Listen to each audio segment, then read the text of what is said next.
particular section, the allegorical story of Puranjana, the elaborate description of the journey of a jivatma in this material world. Narada Muni is speaking to Prachina Barhi. So describing what all happens to the jiva, life after life in this material world. How jiva comes under the clutches of maya in the form of the material body and material desires, and now jiva goes through the cycle of transmigration. So we have seen now Puranjana married to Puranjani and led his life, performed sinful activities and realized and abstained from them, led his life getting children married, daughters married, and so many other things, and eventually became old. He had to leave his body, and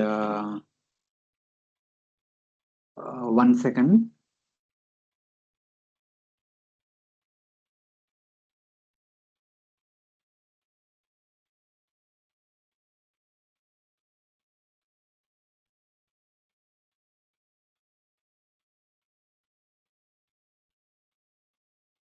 So how being attacked by Chandavega, Kalakanya, and their soldiers, finally by Prajvara, he had to leave his body along with his wife and the followers of his wife. They're basically subtle body and his impressions, desires, and all. He had to go to Naraka, then pass through all the other species. Then finally, he took birth as a girl because while leaving his body, he was so much thinking about his wife. Now he appeared as a daughter of the king Vaidarbha, known as Vaidarbi. And then she got married to Malayadwaja and gave birth to 7 sons and 1 daughter. That daughter was married to Agastya. Agastya gave birth to Idmavaha. I think not before Idmavaha, Drutavrata, then Idmavaha, son and grandson, like that. And sons, they ruled over the 7 provinces of the entire country, and then they expanded like thousands of children, grandchildren all happened. Everything went on further and further. Finally, Malayadwaja, with his wife, he retired from active responsibility, went to forest, performed severe austerities as a Vanaprastha, just like Prithu Maharaj did, with eagerness to go back home, back to Godhead as quickly as possible. So then, wife also followed him, and every day she was serving him very nicely, very chastely. And today, while serving his husband seems to be in the meditation, but while serving him, somehow she touched his feet. Then she realized his feet are very cold and he is no more. He died.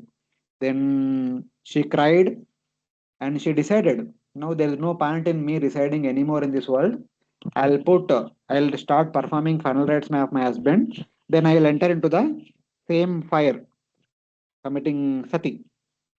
So I will go along with my husband. So like that, she resolved. Then she put her husband on the funeral pyre.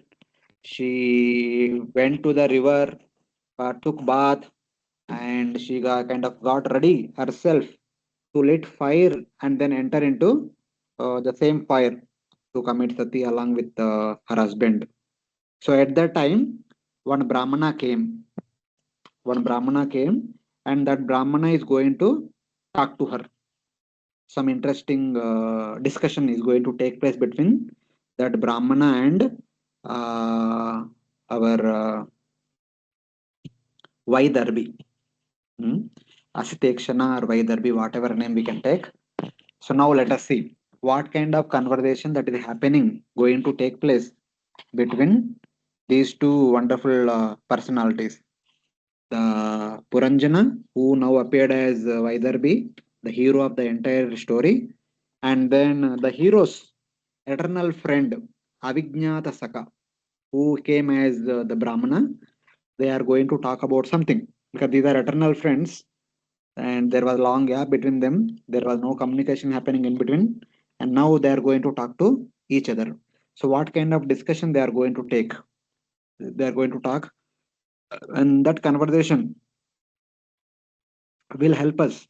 So, we always say, na, there is someone called a Chaitya Guru We talk about Pata Prataksha Guru, Shiksha Guru, Diksha Guru, and so many other gurus here and there. Among them, there is one guru called Chaitya Guru. So now the Chaitya Guru is speaking to Jivatma.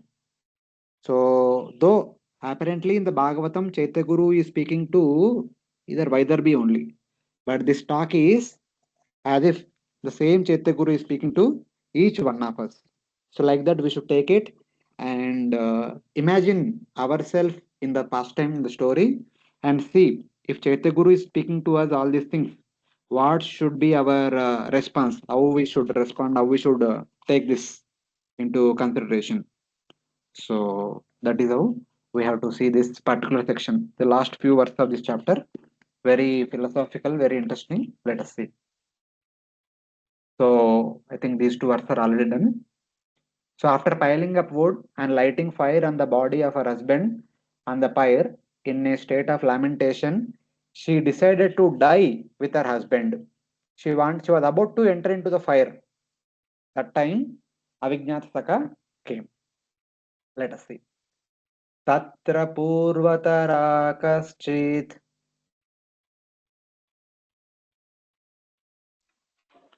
तत्र पूर्वतरा कश्चित् सका brahmana atmavan सखा ब्राह्मण आत्मवान् सान्त्वयन् वल्गुना साम्ना सान्त्वयन् वल्गुणशाम्ना तामाह रुदतीं प्रभो.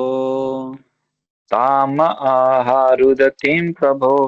My dear king, one Brahmana who was an old friend of King Puranjan came to that place and began to pacify the queen with sweet words. In that place, as she wailed, "O master," so she was about to enter into the fire. She was like expressing her sorrow, crying, "O Lord, O master." A previous Brahmana friend. So, Kaschit Purva Taraha Brahmana Saka. Actually, the Purva Taraha Saka, the one oldest friend, but he has come in the form of a Brahmana now, with composed nature, pacifying her with sweet words spoke.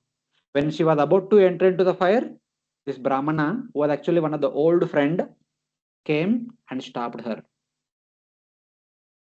Please wait, something like that. In a state of in a state of similar to separation from Guru, if one has pain in separation from the Lord will appear. That is indicated here. See, for Vaidarbhi treating Malayadvaja has her husband, friend, Guru, and Lord. For her, he is everything. Whatever relationship we put forward, he is everything for her. So right now she is telling Rudatim Prabhu, she is treating her husband as the Lord and Master, and then she was about to give up her body along with him. But for a Jivatma, when the story was narrated in the past previous classes, so if Jivatma is Vaidarbhi, Malayadvada is our spiritual master. So when spiritual master leaves his body, a disciple also should feel a similar kind of this thing. Same way, a devotee should feel for the Supreme Lord in a similar way. When in the absence of the Supreme Lord, a devotee does not live anymore. In that condition, just to stop the devotee, the Lord will appear. Just like in the case of Chaitanya Mahaprabhu, also we would see that Chaitanya Mahaprabhu would like cry and shout and hit onto the walls here, there, that I am not able to see the Lord. When things are going beyond control, Lord would give it darshan for some time just to pacify him. So that's how when a devotee comes to this point, then Lord gives his darshan just to pacify or protect that devotee. The friend from previous time, Avijñāta Saka, is the Lord with no beginning. Who is this friend Avijñāta Saka? He is the Lord who has no beginning.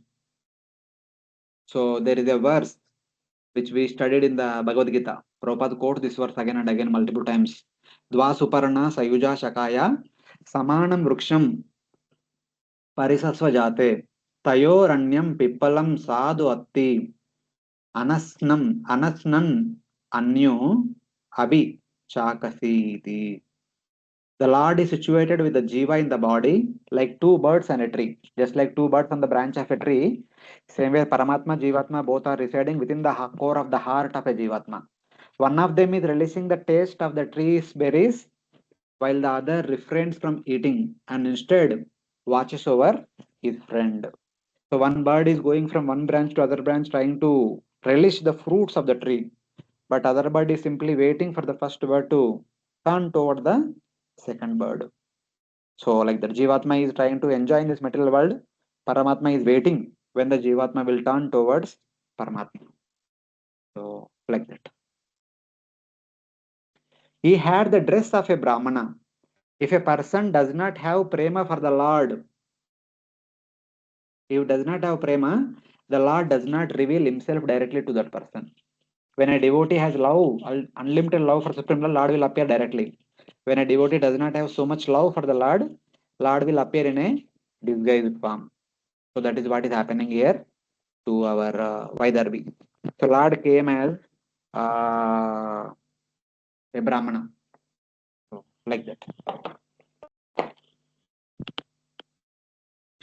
Atmavan means the Lord was situated in a Swarupa, but that was covered over. So now the Brahmana, that means the Paramatma, the Vijnataka, who has come as Brahmana is speaking. Katvam kasya siko vayam कात्वं कात्वं कस्यासि को वायं शयानो यस्य सोचति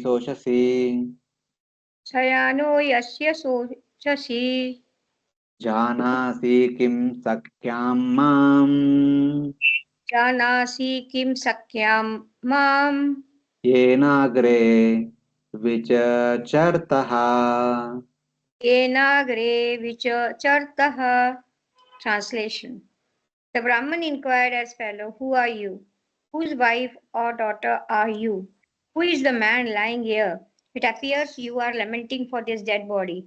Don't you recognize me? I am your eternal friend. You may remember that many times in the past you have consulted me. Hare Krishna. The Brahmana said, who are you? Who do you belong to? Who is this man lying here? For whom you lament? Do you know me, your friend, with whom you have moved about previously? Like various questions he is asking. Because in order to stop her, in order to divert her attention, there should be some strong objection. So for that, he is posing all these questions. So, yeah, first of all, he asked, who are you and whom do you belong to? Who is this man lying here for whom you lament? So, see, she is burning. She kept one person on the fire and put it on fire. So, if the answer for who are you, she might say that I am Vaidarbhi, that's the daughter of King of Vaidarbha, and I am the wife of Malayadvaja. And whom do you belong to? Matlab, I belong to the wife. I am the wife of Malayadvaja. And who is this man lying here? That is my husband. So, Malayadvaja. Like that, that could be the answer. So, in that context, who is lying here? Answer is, he is my guru. So Vaidarbhi might have said, he is my guru. According to the story, the answer is, he is my husband. So Vaidarbhi might have said, he is my husband. For a Jivatma, he is my guru. So then, on answering that, the next question is, do you know me? So next he said, do you know me? The Brahmana asked, do you know me? So just by looking from external attires, so she might have replied that, you are a Brahmana. So what is so special on that? You are a Brahmana. You are a Brahmana, you are traveling on the path. You happen to see me. Because this is a forest area and Brahmanas are there and they are doing tapasvis. So then he asked the question, who am I? Okay, you are telling Brahmana, but what kind of Brahmana am? There must be some identity. So then she replied, I do not know.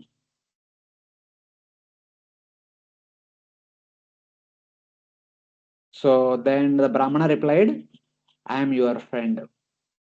You may not know me, but actually I am your friend. Then the lady asked, how did I become your friend? मेरा मित्र? मुझे तो याद नहीं, कब से मेरा मित्र है आप? Then the Brahmana replied, you wandered with me before the creation.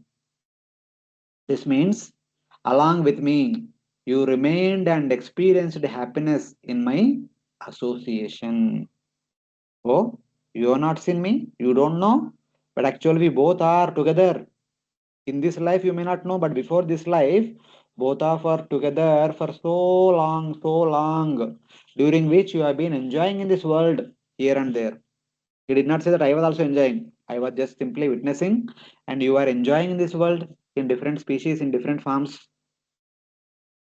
So, like that, is the Paramatma is telling. This is what we are doing with Paramatma. Paramatma is accompanying with us, and we have been enjoying in every life. Paramatma is simply watching, and we don't know. We have forgotten Paramatma. So, like that. So, this is how slowly he started the conversation. Starting with who are you? It came to who am I? So, he was trying to give the knowledge of Paramatma as well as jivatma, so that he want to enlighten her. Because as Puranjana was only doing dharmic activities, sometimes adharmic activities, as Vaidarbi was she was simply assisting her husband. That also like a kind of dharmic activities. So now because he or she was performing so many dharmic activities, serving a great personality, now she is getting the fruits of that particular service. Paramatma himself came, even though in a disguised form as a Brahmana, and is getting Guru Upadesha, the teachings on Atma and Paramatma. So like that. He further continues.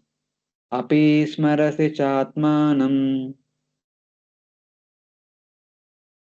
अपि स्मरसि चात्मानम् Yes, you can. avijnata sakam sake अभिनद् सखां सखे hitva mam padamanvichan हित्वा मां पदम् अन्विषम् bhauma bhogarato gataha.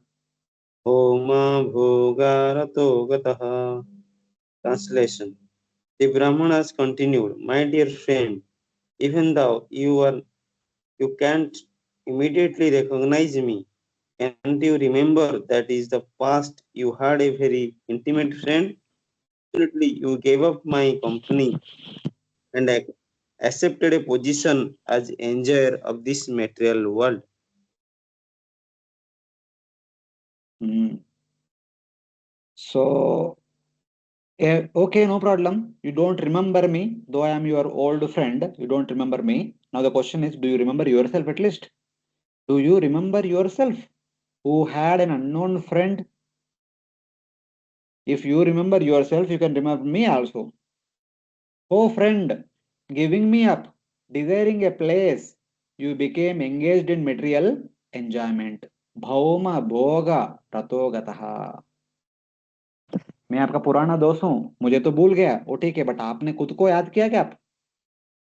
So before that she said, I don't know, you might say all these things that we both are together in previous lives and all, but I don't remember anything. Oh, no problem. Though you do not recognize me, do you remember yourself? Who, if you remember yourself, then you will understand you had a friend whom you did not recognize now. Someone who was your friend but unrecognized by you. That's why you are not able to recognize me today. So, like that. Or it can mean the friend of someone unknown. The form Sake is in the masculine form. Okay. Though at present she was a woman. This indicates that the Lord wants to make her remember her previous life as a man. Though the Brahmana was speaking to Vaidarbhi here, but Vaidarbhi was addressed as a male. That I am your friend. So I'm a Brahmana, male person. You are my friend. Both were male previously.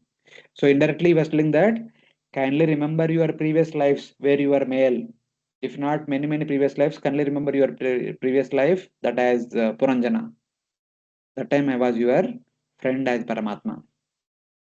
So that is what he was trying to tell. Though he was talking to Vaidarbhi, but he was treating her as Puranjana. So in that way he was discussing. Because our story is Puranjana story. That's why Puranjana was. So he was requesting, please remember. So she responded, I cannot. So then he said that giving me up, you became attached to enjoying. That's why you forgotten me. मुझे छोड़ दिया आप इधर भौतिक जगत में. You are busy in enjoying. So that's why you forgot me completely. So like that, he is telling. This means that the Jiva gave up the Lord at the beginning of the creation of the universe because of previous karmas. Padam means place. So take it. The things are happening from the previous day of karma. At the beginning of today, though Paramatma accompanying us, but we have kind of ignored him completely, we forgotten him, and we have entered into a particular body and performing activities and dying again, taking birth, performing activities, dying again, taking birth, performing activities like that. We have been wandering in this world life after life with complete ignorance of Paramatma. So, like that.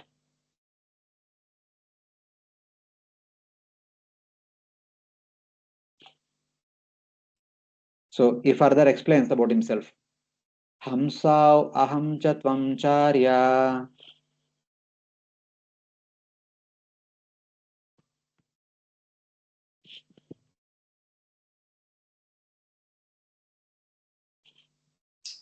Hamsa aham chata tvam charya Sakayau manasayanau sakhayau manasayanau abhutam antaravauka abhutam antaravauka sahasra parivastaran. sahasra parivatsaran. My dear gentle friend, both you and I are exactly like two swans. We live together in the same heart, which is just like the Manasa lake. Although we have been living together for many thousands of years, we are still far away from our original home. Oh, noble one, I and you were two swans, friends in Manasa Lake. Previously, for 1,000 years, we were without a house. So, he was talking about how they were friends. Joe Vaidarbhi did not remember. He's trying to help her understand. We were actually two pure Atmas. Manasa and Ayanam is the shelter of the heart. So when he said Manasa Lake, Manasa Ayanam, so we were friends in Manasa Lake means we were friends, we were living together in the core of the heart. We were two pure Atmas, friends, whose dwelling place is the heart. In the story, the meaning is we were born as two birds in Manasa Lake. Same thing again. Dvav, Suparna, Sayuja, Sakaya. The two companion birds sit together in the shelter of the same pipala tree. One of them is relishing the taste of the tree's berries, while the other refrains from eating and instead watches over the first bird, his friend. So both of them are living together in the core of the heart for time immemorial. But during Pralaya, when Brahma's night occurs, huh, so they don't have that heart. We were without a house. The word va is for emphasis like Eva, previous to dwelling together in the heart. During the great devastation or Mahapralaya, Sahasra Parivastaran, we remained without a house, no material bodies or hearts existing. So here Sahasra Parivastaran are like 1000 Chaturyugas during the night of Brahma, during which they don't have any place to stay. That time there is no heart, no physical heart. Of course, subtle body was there within subtle body. Both Paramatma and Jivatma are residing, but there is no grass body during the Pralaya, during the night of Brahma. So they were residing within the core of the within the abdomen of Garbhodaksha Vishnu. So that also said, even during Pralaya, I was accompanying with you as a friend. You forgotten everything? So like that. .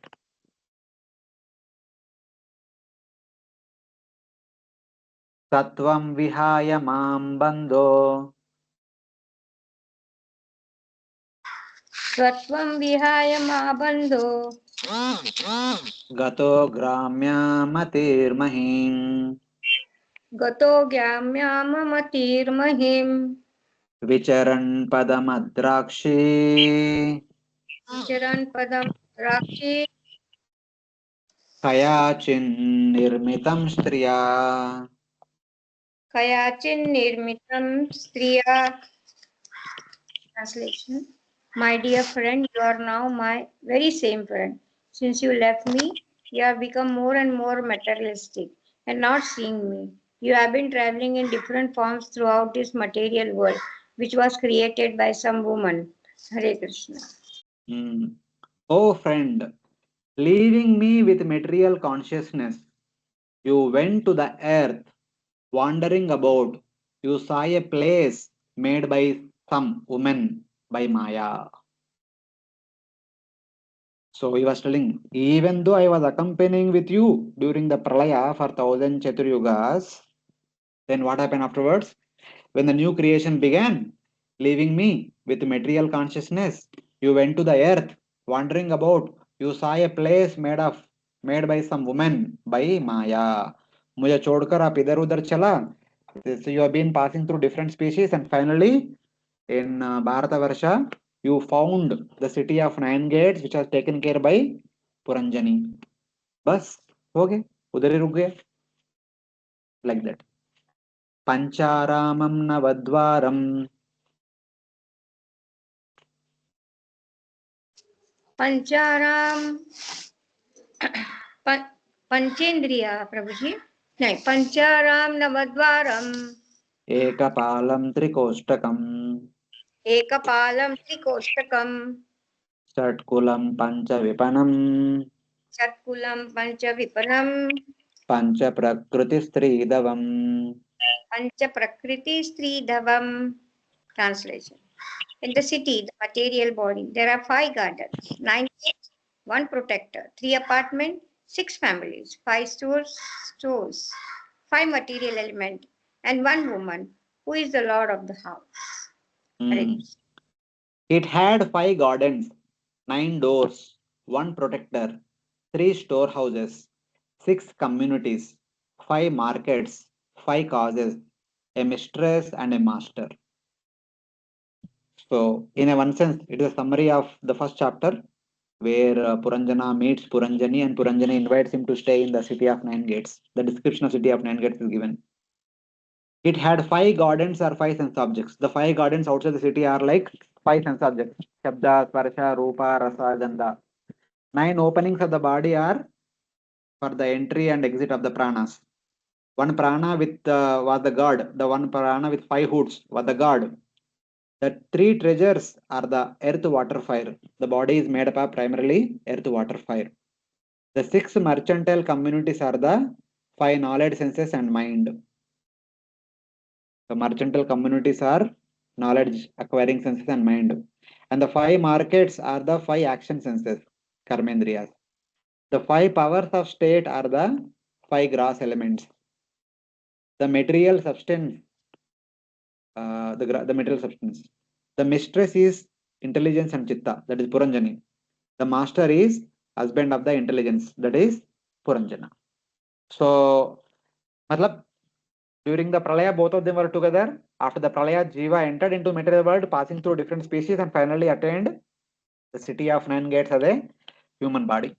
There, what all there in that human body is being described briefly here in this verse. Panchendriyartha arama.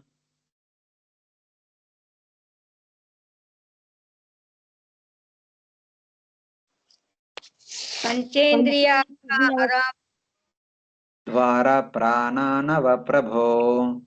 Varaha Prananava Prabhu तेजो वन्नानि कोष्ठानि Tejo Vannani Koshtani कुलम् इन्द्रियसङ्ग्रह. Ulam Indriya Sangraha. Translation. My dear friend, the 5 gardens are 5 objects of sense enjoyment, and the protector is the life air. which passes through the 9 gates. The 3 apartments are chief ingredient, fire, water, and earth. And the 6 families are aggregated total of 5 of the mind and 5 senses. Hare Krishna. Hmm. The 5 sense objects are the gardens. The gates are 9 openings of the body for prana. The storerooms are fire, water, and earth. The communities are the senses and mind combined.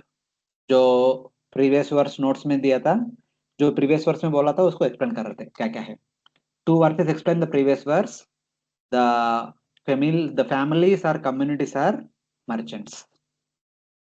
विपनस्तु क्रियाशक्तिर विपणस्तु क्रियाशक्तेर् भूत प्रकृतिरव्यया भूतप्रकृतिरव्यया शक्ति अधीशा पुमांस्तु पुमांस्तत्र शक्ति Adisha पुमां स्वत्र प्रविष्टो नावबुध्यते. प्रविष्टो नावबुध्यते. The 5 stores are the 5 working sensory organs. They transact their business through the combined forces of the 5 elements, which are eternal. Behind all this activity is the soul. The soul is a person and an enjoyer in reality. However, because he is now hidden within the city of the body, he is devoid of knowledge. The markets are the action senses, karmendriyas. So to karmendriyas to perform any activity, they need the support of gross body. The gross body is made up of 5 gross elements, which are acting as the causes. The controller of energy, the man entering there, does not gain knowledge. So the jivatma entering into human body, he thinks this body is all in all. So that is where one is stuck up. Thus, one is in bewilderment. One does not gain any atmagnan. Having accepted the body is all in all. So this is the understanding. The 5 gross elements are the cause.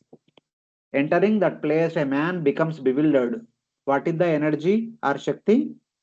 It is the intelligence. He is the controller of intelligence. This is the explanation of man and wife. Stri, the vakam. But the word also means he who is controlled by the wife. Even though the Puranjana is Jivatma, who was supposed to be independent, having entered into this body, he becomes subservient to Puranjani, subservient to intelligence. That's how one loses, even though one became subservient to intelligence, but one does not have any knowledge about Atma. That is a problem. Because here Puranjan represents material intelligence. Dharmic only, but material intelligence. That's why, having taken shelter of this particular Puranjani, he forgot about knowledge that teaches him about himself and Paramatma, Jivatma and Paramatma. That knowledge he does not have. The knowledge all he has is only about this body, how to live happily in the company of Puranjani. That is what he was doing for his entire 100 years of life. That will be explained in the next couple of verses. Is everyone able to follow what we are discussing? Yes, Prabhuji. Yeah, it's like we say, na? Yes, Prabhuji. Before we die, we see everything that happened in our life. Here, the Chaitya Guru revealing everything that happened not only in this life, in the previous life also. Of course, there was not much talked about what happened in the life of Vaidarbi, but there was a lot of discussion about in the life of Puranjana.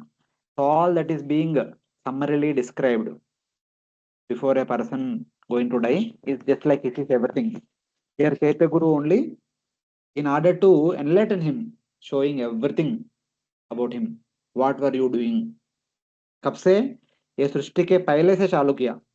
Since then, both of us friends, and you have been wandering here and there. Then there was pralaya. We were together only. After that pralaya, you have given up. You have given me up completely, and you are wandering. Among those wanderings, your stay in the body of city of Nine Gates is very special. So, isliye there is a lot of discussion about it. So, it is like this. What can be said? Entering the body, the jiva, though master, becomes controlled by the intelligence. This is indicated by the masculine gender. So that is what happens. Once we enter the body, we become subservient to the body. Even though Jivatma is the master. That's why Jivatma is called as Purusha. Purusha means Pura Isha, the master of the Pura, the master of the city of nine gates. But he's supposed to be master, but he does not act like a master. He becomes subservient to it. So that is what it is. Tasmin tam Ramaya sprushto तस्मिन् त्वं Ramaiah स्पृष्टो Ramamano Shruta Smritihi रममाणो अश्रुतस्मृतिः तत्सङ्गादीदृशीं प्राप्तो तत्सङ्गादिदृशीं प्राप्तो दशां पापीयसीं प्रभो. दशां पापीयसीं प्रभो. Translation: My dear friend, when you enter such a body along with the woman of material desires, you become overly absorbed in sense enjoyment. Because of this, you have forgotten your spiritual life. Due to your material conceptions, you are placed in various miserable conditions. Hare Krishna. O friend, having entered that place with the woman, enjoying without hearing about knowledge of the self, you have attained this sinful condition by association with her. First of all, you have forgotten me, you have been wandering. उसके ऊपर you came in touch with Puranjani and you became her subservient. So that condition is being described here. Oh friend, having entered that place with the woman, enjoying in her company, without hearing about knowledge of the self, hmm, you have attained this sinful condition by association with her. Because you have spent 100 years with her in her company, you had to go to hell, you have to go to different species, and you have to take birth as a woman. You have been living with Malay Dwaja, and now your husband died and you are about to enter into the fire. All this is as a result of you being in the association of Puranjani. And what was the problem with the Puranjani association? Everything is fine, but there was no Atmajnan. Because of that, you have taken birth as Vaidarbi, and then all these things happened. So that's what it is. Ashruta Smriti means who had heard nothing by which to gain knowledge of the self. आपने कुछ सुना नहीं आत्मज्ञान के बारे में? Even though you lived with her for 100 years, so वो कुछ मिला नहीं आपको. So in one sense, the technical understanding is that even though Atma is closely connected with intelligence, and people are very much they talk very great about their own intelligence, that I am the topmost intelligence, this, that, all these things. But that intelligence is not giving us any Atmajnan, which simply takes us to a next birth and bring us to this pitiable condition. So, like that, we have to see this. Though it is intelligence, but is not giving any knowledge about Atma. So, that is the reason. So, then, Vaidarvi is asking, if I have never heard any knowledge about the self, then you should tell me what I should know. अभी you are speaking so much about Atmajnan, so मैं कभी सुना नहीं. Neither I did not understand, listened about it from Puranjani, nor I heard it about from our Malay Dwaja also. If that is the case, please, why don't you tell me? You are a Brahmana, so you know about Atmajnan. You are talking so much about Atmajnan. If you think that I should know that Atmajnan, then why don't you tell me now? Better late than never. So now our Brahmana is going to talk about Atmajnan. Natvam vidarbho duhita न न त्वं त्वं विदर्भो दुहिता nayam veera suhruttava नायं वीरश्रुतवा napatistvam puranjanya न पतिस्त्वं पुरञ्जन्य Vruddho navamuke yaya. Ruddho Navamukhe Yaya. Translation. Actually, you are not the daughter of Vidarbha, nor is this man. Maladev, Malaya Dhoja, your well-wishing husband, nor were you the actual husband of Puranjani. You are simply captivated in this body of 9 gates. Hmm. That now the Chaitya Guru, as a Brahmana, is telling, you are not the daughter of King Vidarbha. This hero is not your friend or husband. You are not the husband of Puranjani, who kept you in the city with 9 gates. So since we are living in this body, we identify ourselves as so and so person in relation to this body. But when it comes to Atma Gyan, we have no connection with this body, in the sense we are not this body. This body is given to us. So in that way, he's talking about, you are neither Vaidarbhi nor Malayadvaja is your eternal husband, nor you are the husband of Puranjani. You are not the daughter of any common person. You are the Chit Shakti Jiva belonging to me. Then somebody may ask, then who am I? If I am not Malaya Vaidarbhi, if I am not the wife of Malayadvaja, if I am not Puranjana, if I am not the husband of Puranjani, then who am I? You are the Chit Shakti of the Supreme Lord, and you are known as the jivatma. You are the spiritual particle of the Supreme Lord. That is your real identity. This hero is not your friend giving benefit, but I am the eternal friend. I am your eternal friend. In this form as a Brahmana and as Paramatma. Currently, as a Brahmana, I am your eternal friend. Until now, as a Paramatma, I am your eternal friend. I have become your Guru and have taught you devotion unto me. In this way, I have acted as your friend.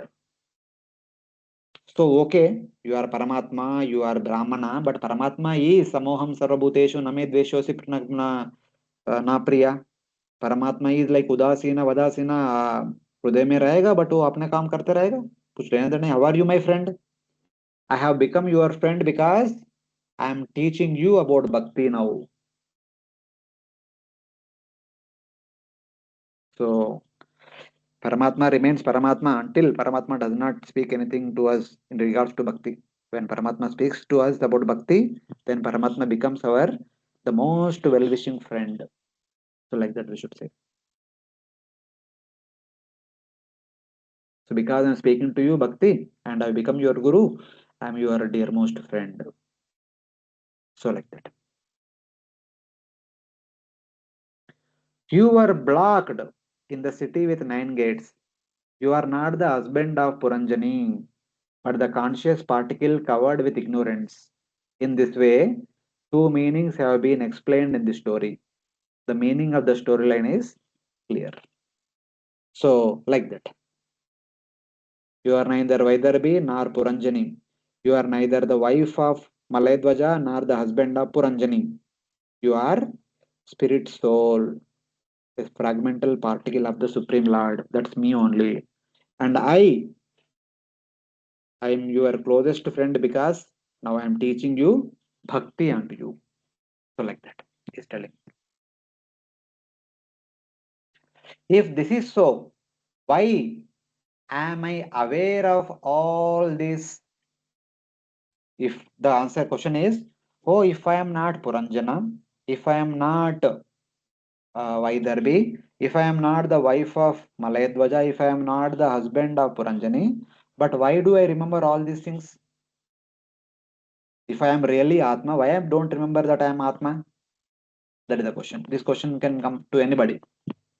The answer is Maya hi esha maya srushta Maya hesha maya srishta yat pumamsham striyam satim yat pumam sham striyam satim manyase no bayam yadvai मन्यसेनो भयं यद्वै हंसौ पश्चावयोर्गतिम्. हमसौ पश्यावयोर्गतिम्. Translation. Sometimes you think yourself a man, sometimes a chaste woman, and sometimes a neutral unit. This is all because of the body, which is illusory energy. This illusory energy is my potency, and actual both of us, you and I, are pure spiritual identities. Now just try to understand this. I'm trying to explain our factual position. Hare Krishna. Hmm. This Maya has been created by me. By this Maya, you think you are a pure woman, a man, or a nude. Therefore, you should see our natures as two pure entities living in the heart, Manasa. So, the Maya, which was created by me, is causing this bewilderment or this ignorance unto you. Because of that Maya, sometimes you are identifying yourself as Puranjana, sometimes as Vaidarbhi, sometimes as Enuch here, there. So, all these things are happening because of this Maya only. And alternately, you forgot that we both are pure entities, that you have forgotten. So it is Maya because of which you think yourself as a man, sometimes a woman, and sometimes a nuch. This also implies that sometimes you are human, sometimes you are a devata, and sometimes you are an animal. Therefore, certainly see the Swarupa of us too as pure entities. Therefore, so understand that because of Maya, you are treating yourself sometimes as a man, woman, image, or sometimes as a human being, animal, and devata, etc., etc. But try to understand that you are none of these things. You and me both are true spiritual entities. That you remember. That's what he saying. Then he further continues. Any questions, Hare Krishna? No, Prabhuji. Hmm. Aham bhavan chanyastvam अहं भवान् न चान्यस्त्वम् एवाहं विचक्ष्वभो त्वमेवाहं विचक्ष्वभो त्वमेवाहं विचक्षभो न तौ पश्यन्ति ननो पश्यन्ति कवयश्चित्रं जातु मनागपि. चित्रं जातु मनागपि. My dear friend, I, the super soul, and you, the individual soul, are not different in quality, for we are both spiritual. In fact, my dear friend, you are qualitatively not different from me in your constitutional position. Just try to consider this subject. Those who are actually advanced scholars, who are in knowledge, do not find any qualitative difference between you and me. I and you are different, but you are not something different from me. Ah, see without anger. The wise never see us in a faulty manner at all. So there are two things are telling. Aham bhavan cha anya. We both are different. And as I say that na anya aham tvam eva. At the same time, we both are not different also. So kindly understand this without getting into angry mode and all. Peacefully try to understand this. How both of us are same, how both of us are different also. Achintya beda beda. The wise people will never see us in a faulty manner at all. You are seeing yourself as Puranjana and Vaidarbhi, etc. But wise people never see you as, they always see you as the spirit soul, the fragmental part and parcel of the Supreme Personality of Godhead only. I am Paramatma and you are Jiva. You are not anything else. You are not different from me, being a conscious entity. Because I am conscious, you are conscious, both are same, both of us are same. So then she asked, why do you say such an intolerable thing? Ha, my pure devotee, see with a distinction without anger. So when he said two things, when Brahmana said we both are same, we both are different also. Then she questioned, why do you say such intolerable thing? अभी same भी बोल रहा है, different भी बोल रहा है, क्या मतलब क्या है? Then Brahmana is saying, oh, my dear pure devotee, with see with discretion, without anger. So like that, don't become angry. Just peacefully analyze how we both are same, how we both are different also. So then the answer is the conversation argument is, when I am your servant and you are the master, like when you are guru, I am your servant. Will not others criticize you when you say that we are also non-different? आप बोल रहे हैं हम दोनों different है, and you also said that you are Paramatma and Jivatma is supposed to be subservient to Paramatma, and then immediately you said both are same only. Then people does not question when you speak that incoherently. Just now you established both are different, and among the two, one is master, other one is servant, and immediately you are saying both are same. So what do you mean? The answer is, the wise do never see such a fault in our relationship. Only foolish see contradictions. The foolish people cannot understand how we both are same and how we both are different. But wise people always understand. They will never question. So that is the understanding. Because qualitatively both are same, quantitatively both are different. In that way, both are same simultaneously, different also. So in that way. Then why there be questioning? You have said that you and I are not different. That is intolerable. So then Paramatma is saying, please do not become angry. Try to understand. So what is that understanding the Brahmana is giving further? Yata Purusha Atmanam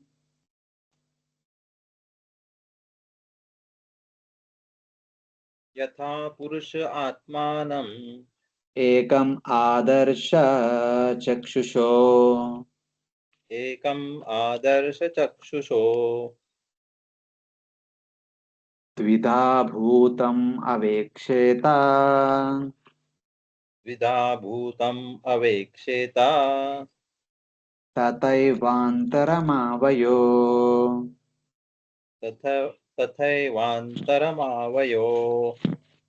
As a person sees the reflection of his body in a mirror to be one with himself and not different, whereas others actually see two bodies, so in our material condition, in which the living being is affected and yet not affected, there is a difference between God and the living entity. He gives a simple example how we both are same. For that, he gives a simple example that why foolish people cannot understand this and intelligent people can only understand.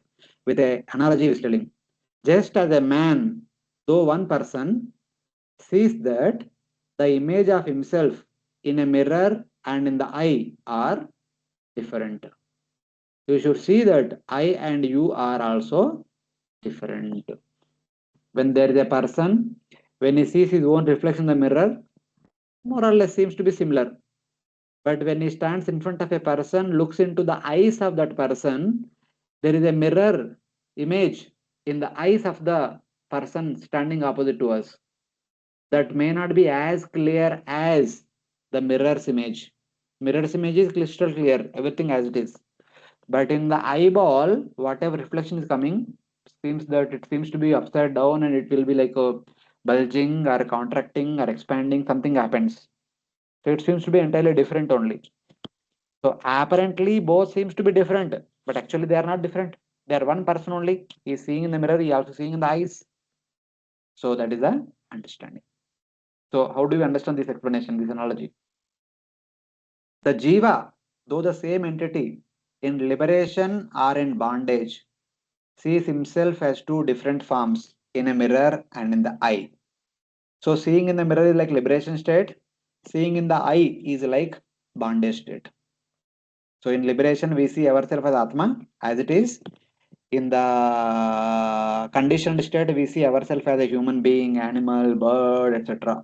That is like seeing ourselves in the eyeball. The image in the eyeball is not at all clear. So, like that. In a polished mirror, he sees a large image, bright without change. In the eye, he sees a small image, dull and flickering. That is the problem. Just as one form becomes two different forms by being uncontaminated or contaminated.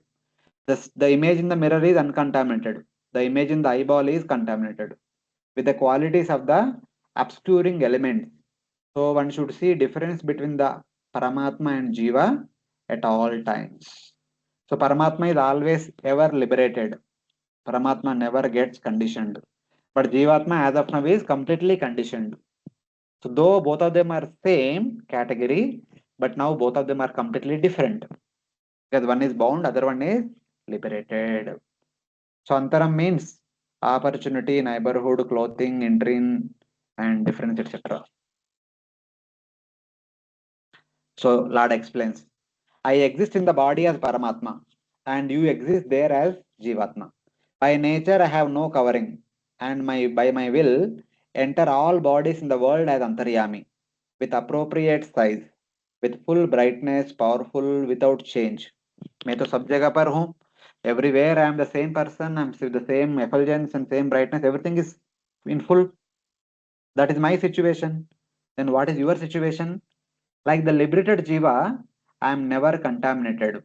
You, on the other hand, you, however, a Jiva, are small in size, with small brightness, weak, and always influenced by coverings in the liberated state. However, you are uncontaminated. You should understand that we are different at all times. But you, in the current condition state, you are always covered, influenced by three modes of material nature. But in the liberated state, you are uncontaminated, you are uncovered. So then we both will be same. Jivatma, Paramatma in the liberated state both will look like same.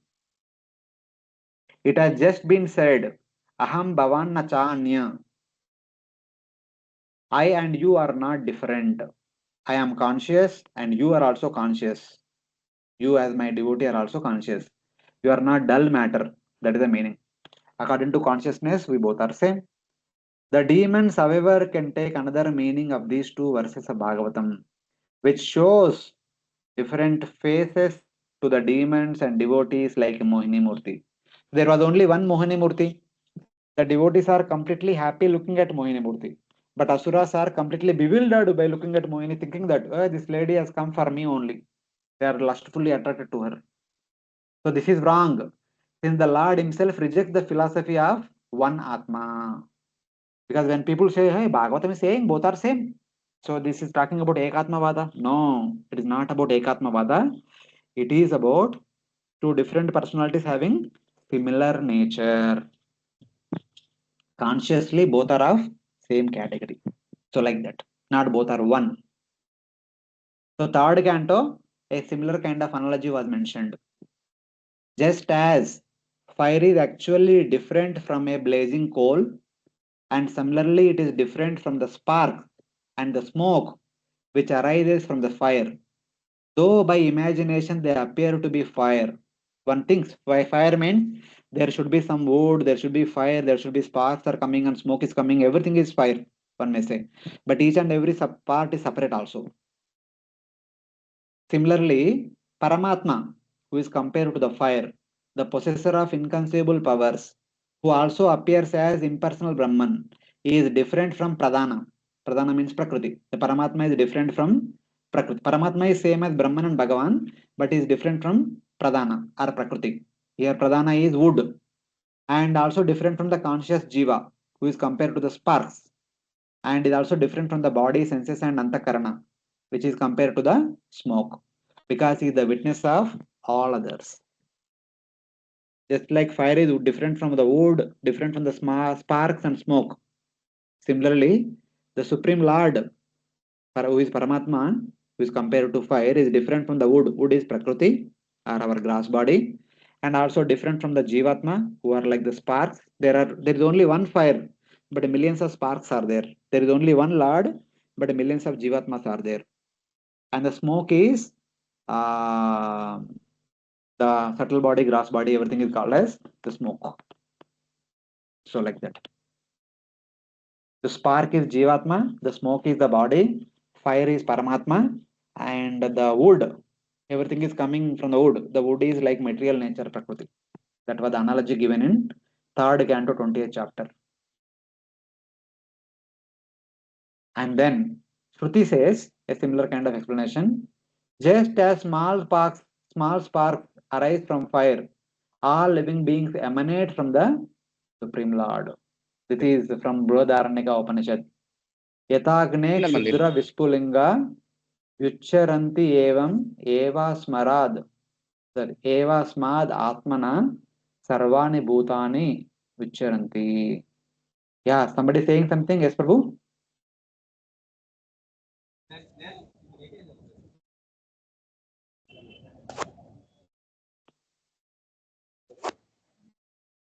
No, we are not able to hear you.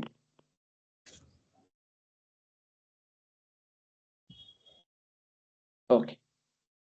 Similarly, Smriti, Vishnu Purana says, just as fire situated in one place spreads itself in the form of light, the energy of the Supreme Lord spreads throughout the whole universe in the form of sunlight. The light is carried by unlimited sun rays, and each and every ray is considered to be one living entity. Just like sun is there in the sky, but his sun rays are situated everywhere.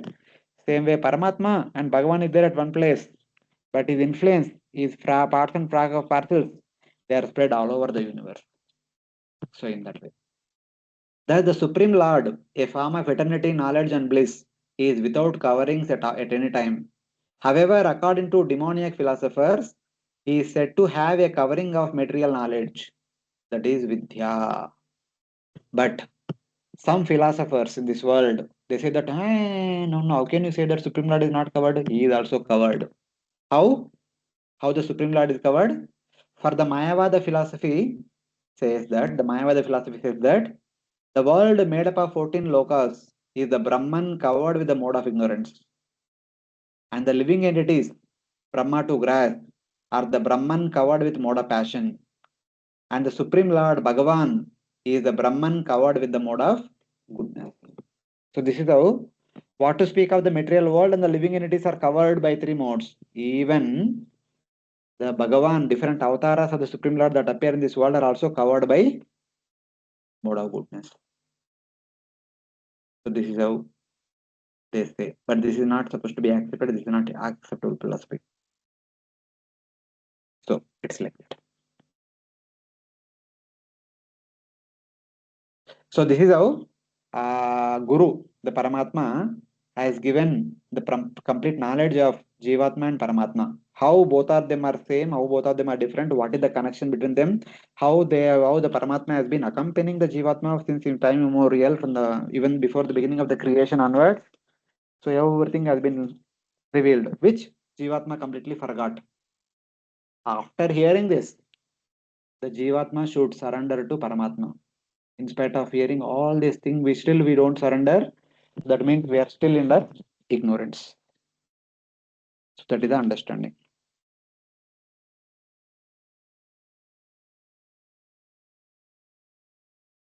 Evam samanaso hamso एवं समानस हंसो hamsena pratiboditaha हंसेन प्रतिबोधितः swastadvyabhicarena स्वस्तस्तद्व्यभिचारेण nashtam apa punasmritim. नष्टाम् आप पुनः स्मृतिम्. In this way, both swans live together in the heart. When one swan is instructed by the other, he is situated in its constitutional position. This means he regains his original Krishna consciousness, which was lost because of his material attraction. Hmm. Thus, one swan, after being instructed by the other swan, who was situated in without material coverings, regained his memory, which was lost by aversion to the Supreme Lord.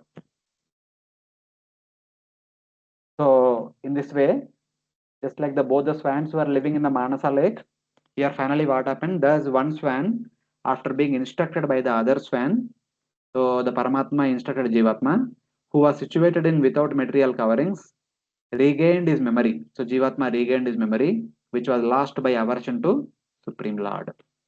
This is a summary. So what is the result of entire discussion? So Narada Muni is saying that finally, listening to that Brahmana, who was like Avijnat Saka over the Paramatma, the Vaidarbhi understood what is our real identity. Swastaha means the jiva not covered by Prakriti. Muktir hitva anyata rupam swarupena vyavasthiti. That means the jiva understood one's real situation, as a result attained liberation. So like that. He again attained memory, which was lost by aversion to Supreme Lord, which previously he had attained now by devotion to a Guru. Because he has taken shelter of the Brahmana. If I don't know about myself, please tell me. Karpanya dosho pahata swabhava purcha mitvam dharma sammuda cheta. Yashreyasa nichitam bruvitanme shishyasteham sadimamtam prapannam. I am your student. Please tell me what is good for me, what is required for me. Same way, Vaidarbhi also surrendered to Paramatma. Then Paramatma revealed the true knowledge about Jivatma and Paramatma. That is the cause of the Jivatma's liberation. By the discussion of non-difference and by the greater strength of the Shruti concerning two birds, one should understand that the highest goal, according to the great sage Narada, is attaining the position of Prema as an associate of the Supreme Lord. Even though in this current thing, though the details of what surrender means, how to serve the Lord and all is not clearly mentioned, but though it is talking about the science of realization, ultimately, since the speaker is Narada Muni, so Narada Muni indicates bhakti. So that is the ultimate conclusion. So Narada Muni is indicating that ultimately, instead of roaming here, one says Puranjana, one says Vaidarbhi here and there, better go back home back to Godhead and become an eternal sort of Supreme Lord and serve him with full of prema. That is one's constitutional position. For 2 to 37 says, पिबन्ति ये भागवत आत्मनां सतां कथामृतं श्रवणपुटेषु संवृतं पुनन्ति ते विषय विदुषिताशयं व्रजन्ति तच्चरण सरोरुहाङ्कितम्. When one hears Bhagavatam, ultimately one should attain this destiny. Vrajanti tatcharana saroruhankitam. So one should become a constant companion at the lotus feet of the Supreme Personality of Godhead. That should be the ultimate goal. That is indicated. Though details are not clearly mentioned here in this pastime, but that is what is intended because the speaker is Narada Muni. That is understood.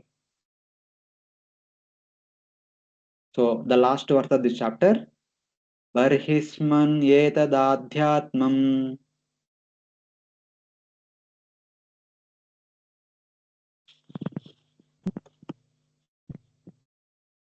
Barihisman etan adhyatmam पारोक्षेण प्रदर्शितम् आरोक्षेण प्रदर्शितम् यत्परोक्षा प्रियो देवो यत्परोक्ष प्रियो देवो भगवान् विश्वभावनः.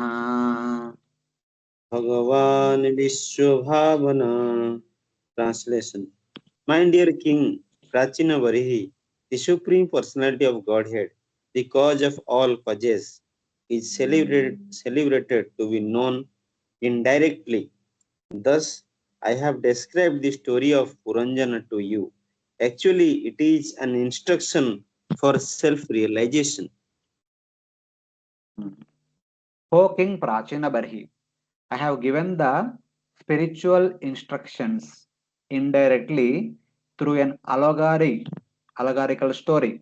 Since the Lord, acting for the welfare of the universe, is fond of indirect expressions. Paroksha Priya. One of the names of the Lord is Paroksha Priya. He does not want to tell things directly. He wants to tell things indirectly. Do not take this to be simply a story or the pretext of telling a story about a king. I have given the spiritual instructions unto you. The reason is given. The Lord is fond of indirect expression. I have told a story to you which is beyond the limits of time. Don't think that I have told you a story for time pass. No, no, no. I wanted to tell you spiritual instructions, but I gave them in indirect way because Lord likes this way of giving instructions. And this story is beyond limits. Bhagavatam 11th canto says, Parukshvado Vedo, Vedoyam, Balanam Manushasanam, Karma Mokshaya Karmani, Vidhattehi, Agadam Yata. Here, one simple thing. The Vedas, speaking indirectly, prescribe Karma Yoga in order to liberate people from karma. Just as a father promises candy in order to get children to drink medicine. So Vedas talk about so many rituals, karmakanda rituals, promising if you do this, you will get this, if you do this, you will get this. What are the reason? What are the purpose? The purpose is not to simply give the results. At least motivated to get those results when one performs those rituals, they will by good chance they will get the real understanding or the real import of the Vedic literature and then practice bhakti and go back to Godhead. At least they take shelter of the Vedas, being attracted to such kind of allurements. That's why the Karmakanda rituals prescribe. No. They kind of say that okay, this is what you will get if you do this like that, like that. They kind of inspire people to do something. So that is the reason. That's why indirectly the Vedas are teaching us bhakti through the teachings of karma. Same way in the 11th canto later, Lord Krishna says, Veda Brahmartha Vishaya Trikanda Vishaya Ime Parokshvada Rishaya Paroksham Mama Cha Priya. The Vedas divide into three divisions: Karmakanda, Jnanakanda, Upasanakanda. So Karma, Jnana, Upasana, there is no bhakti only. So externally, if you say Vedas are not talking anything about bhakti, but ultimately reveal worship of the Lord. The ultimate aim of describing Karmakanda, Jnanakanda, Upasanakanda is to teach bhakti. The Vedic sages and Vedic mantras, however, state this indirectly, since they know that I prefer this indirect method. Since I like to teach everything indirectly, the Vedas also teach everything indirectly, and the Vedic Rishis also teach everything indirectly. Like, for example, in the Bhagavad Gita, if you take the 9th chapter, 10th chapter talks about Ananya Bhakti. They are supposed to talk about Ananya Bhakti, but there is not much discussion. Rajavidya, Rajaguhyam, Pavitram, Idamuttamam, Pratyakshavagamam, Dharmam, Susukam, Kartumavayam. So it is said, it is called Rajavidya, it is called Rajaguhyam, it is Pavitram. But what is called Rajavidya? There is no such description about it in detail. And then there is a discussion about Manmana, Bhakto, Madhyaji, Mam, Namaskuru, Mavesh, Satyante, Atmanam, Matparayana. So, matlab, Manmana, think of me, offer homage unto me, worship me. Matlab kya? Kaise karne ka? Not many details. Just in a nutshell, it is being said. Mahatmanastu Mam Partha Daivim Prakriti Mashita Bhajanti Ananya Manaso. So then that is also there. Mahatmanastu Mam Partha Daivim Prakriti Mashita. What do you mean by Daivim Prakriti Mashita? ठीक है आश्रम ले आने का, but how? So like that.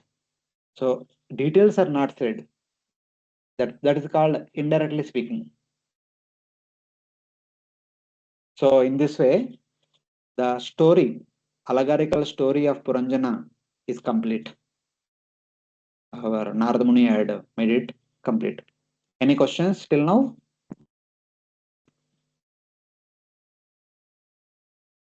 Hare Krishna devotees? No, Prabhuji. No No, problem. No, Prabhuji, clear. Prabhuji. No, Prabhuji. No questions?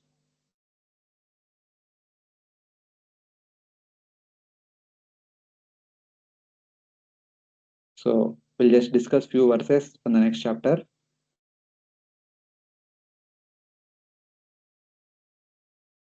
So the next chapter is about the meaning of the story of King Puranjana. So story is over. So then he also told, don't think that I'm simply telling you a story. I am actually giving you spiritual instructions with the help of a story because Lord likes it. So being the obedient followers of the Supreme Lord, we also want to follow in his footsteps. So, but Puranjana, not Puranjana, Prachina Bari will say that I have not understood what you spoke. Can you please tell what is the meaning of this story? how this story is teaching us the spiritual instructions, something like that. In the 29th chapter, the spiritual explanation of the story or the spiritual meaning of the story of Puranjana is given, along with questions of king concerning karma and a story to illustrate Vairagya. So the big chapter, 85 verses are there. We may need 2-3 classes to discuss. So now first 25 verses tells the meaning of the entire story. Though we have already discussed the same meaning, every verse we have in the notes we have been telling what it means, what it means. So now officially Narada Muni will tell the meaning of the entire story, and then Narada Muni describes the harsh reality of the material existence, and then he talks about um, what is the ultimate goal of a living entity, that is to attain prema for the Supreme Lord, not to attain moksha, not to attain go to Swarga here and there, etc. So then the king says, okay, I have understood that I have to practice bhakti. Definitely I will practice bhakti. But right now my sons have gone for performing tapasya. They have gone to perform 10,000 years of tapasya. They are doing now. They are midway. Once they are written, I coronate my sons and then I go to forest and practice bhakti exclusively. So till then, let me continue to rule my kingdom. Then Narada Muni will tell another story. Oh, you think that you can continue ruling for a few more years until your sons are going to come back? But can you give me guarantee that you will still remain alive until your sons will come? So for that, in order to create urgency or emergency or fear of time factor, he tells another story, the story of deer and hunter. The deer is happily enjoying the grass, but hunter is ready to shoot the arrow. Hunter is like death personified. We are trying to enjoy in this world, but the death personified is ready to take away our life. So we are not sure how long we are going to live.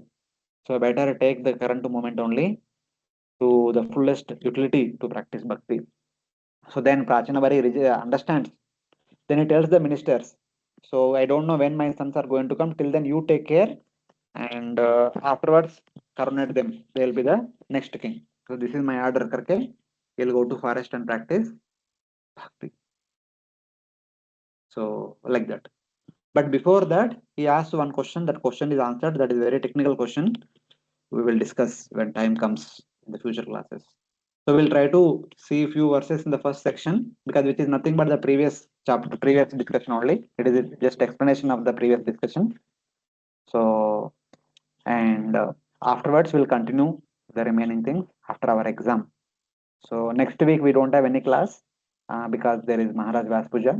The week after that we have exam for until this chapter, and there may not be any class. And after the third week from now, we'll continue where we leave now. So like that. Prachina barhirvacha प्राचीनभरि उवाच bhagavanste vachosmabhir भगवन् भग sorry भगवंसते वचोऽस्माभिर्न na samyak avagamyate सम्यक् अवगम्यते kavayastad vijananti वयस्तद्विजानन्ति navayam karma mohita. न वयं कर्म मोहिताः. Translation.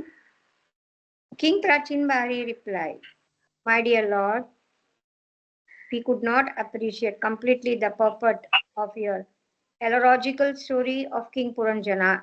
Actually, those who are perfect in spiritual knowledge can understand, but for us who are overly attached to productive activity, to realize the purpose of your story is very difficult. Hare Krishna. So Prachinabari is saying, oh great Narada Muni, I cannot completely understand your words.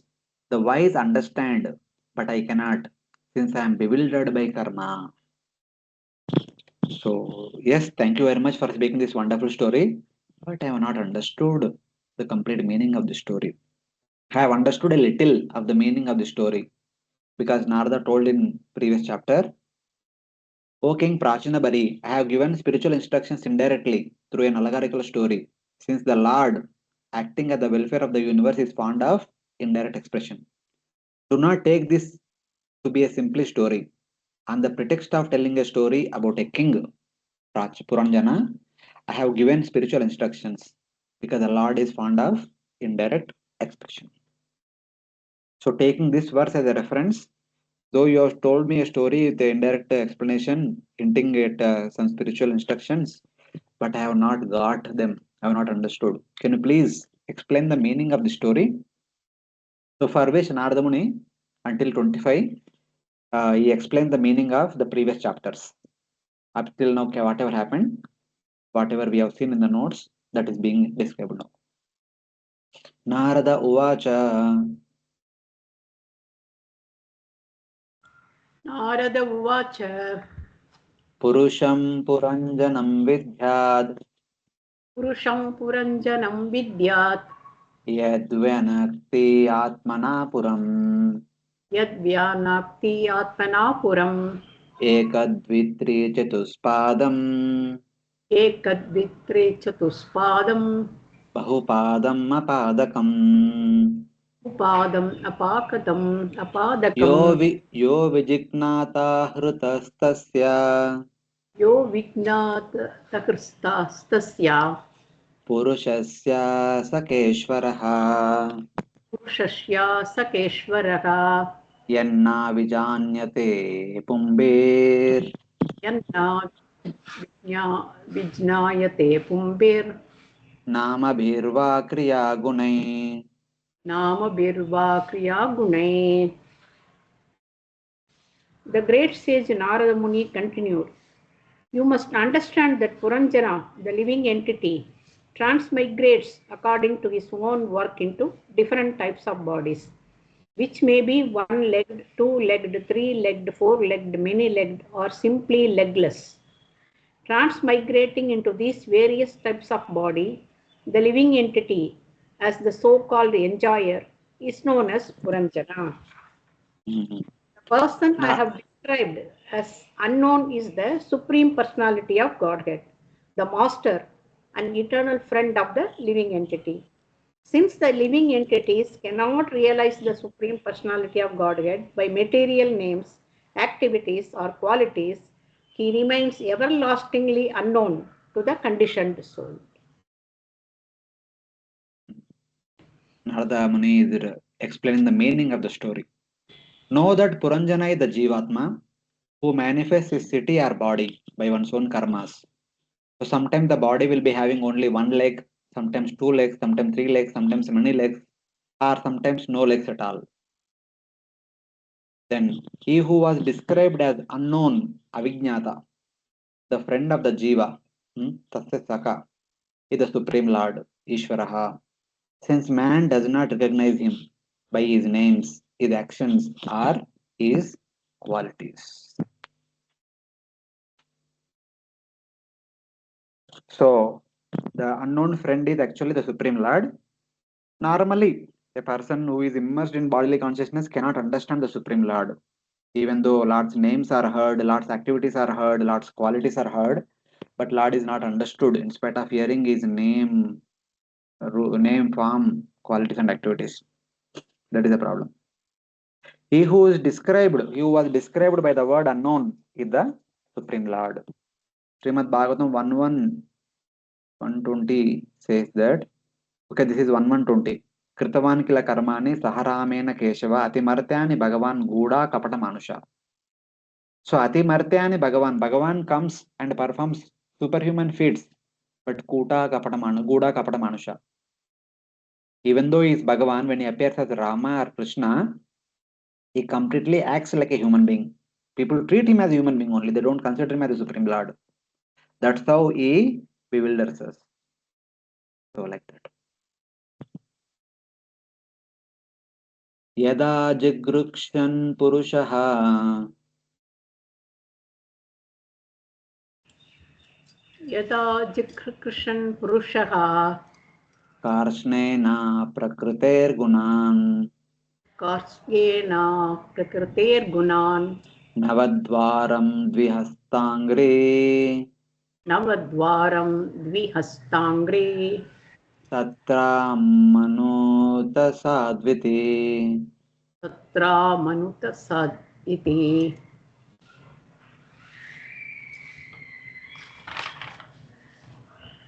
When the living entity wants to enjoy the modes of material nature in their totality, he prefers, out of many bodily forms, to accept that body which has 9 gates, 2 hands, and 2 legs. Thus, he prefers to become a human being or a demigod. Hmm. Buddhim tu pramadam vidyan Buddhim tu pramadam vidyan mamaham iti yat kritam mamaham iti yat kritam yamadishtaya dehesmin yam adhishtaya dehesmin puman bhungte kshabhirgunan. Uman Bhungte Kshabir Gunan. The great sage Narada continued. The word pramada mentioned in this regard refers to material intelligence or ignorance. It is to be understood as such. When one takes shelter of this kind of intelligence, he identifies himself with a material body. Influenced by the material consciousness of I and mine, he begins to enjoy and suffer through his senses. Thus, the living entity is entrapped. Hmm. So in the two verses, he says that when the jiva desires to enjoy the three modes of material nature fully, when the jiva desires to enjoy the three modes of material nature fully, he thinks that among the different bodies, the one with 9 openings, 2 hands and 2 feet is most suitable. So when jiva want to enjoy fully, he considers the human body the most suitable body to enjoy the matter fully.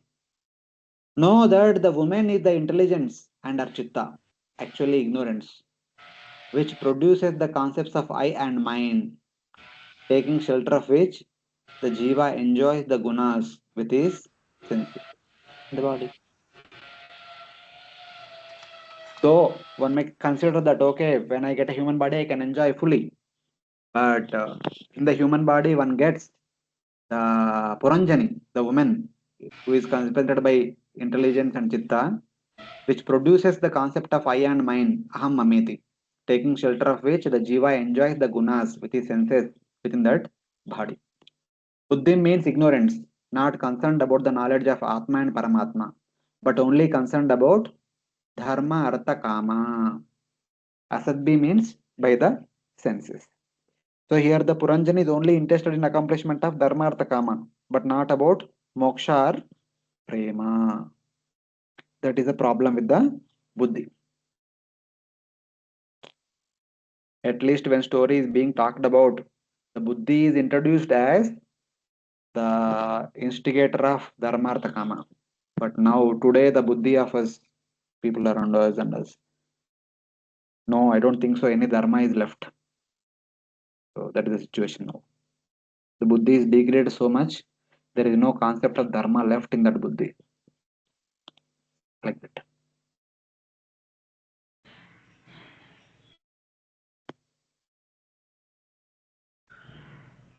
Sakaya indriyagana Sakaya Indriyagana jnanam karma cha yat kritam Jnanam Karma cha Yatkritam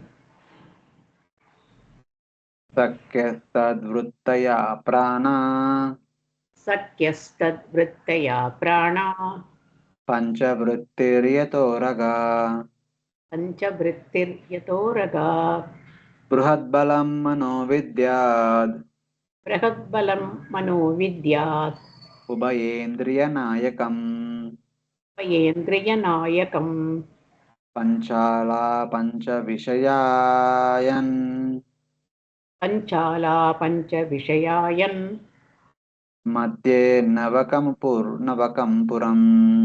Madhye Navakam Puram. The 5 working senses and the 5 senses that acquire knowledge are all male friends of Puranjani. The living entity is assisted by 3 senses in acquiring knowledge and engaging in activity.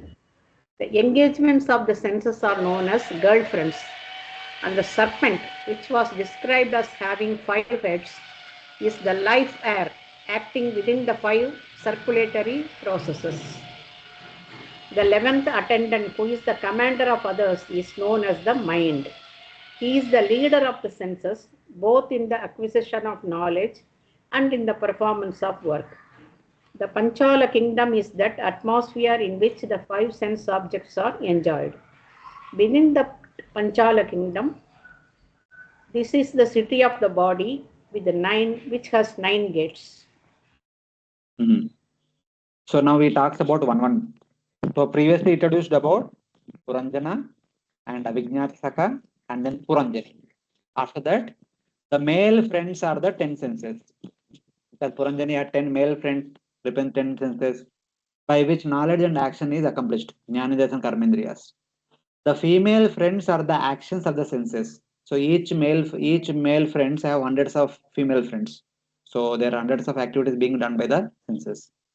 The snake with 5 heads is the life air with 5 different functions. The snake has 5 heads for 5 different functions. What are the 5 functions of the snake? Prana, Apana, Udana, Vyana, and Samana. They are the Pancha Pranas, we say, the 5 important pranas of a person are represented by the 5 hooded snake.